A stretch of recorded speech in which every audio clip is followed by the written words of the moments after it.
Hello and welcome to this video. Today, I'm going to guide how to integrate Jvzoo and AWeber to my email list. It's easy to get started, and if you'd like to follow along, there's a link in the description below. You can use it to sign up for a free trial or quickly log in to your account. To get started, you'll first need to create a Zapier account, which will allow you to connect Jvzoo and AWeber. Once you're logged in, head over to the Zapier dashboard. There you'll find a button labeled Create. Click on that, then select Zaps to begin setting up your automation. If you have any questions along the way, don't worry. The Copilot feature is available to guide you through the process. Next, choose both Jvzoo and AWeber from the list of available options.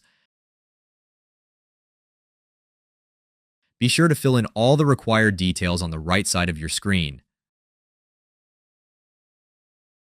First, let's go back to Jvzoo. If you are not logged in, log into your account.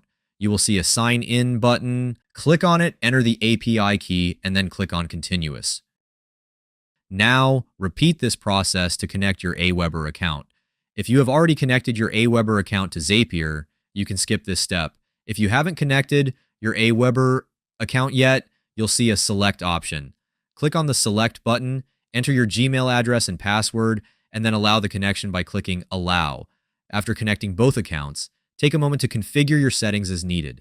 When you're satisfied with everything, just click Publish to activate your Zap. And that's it. You're all set to automate your processes.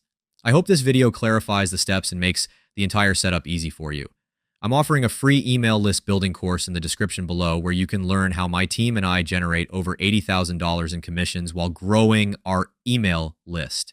The training is completely free right now, so don't miss your chance to check it out. Thanks for watching.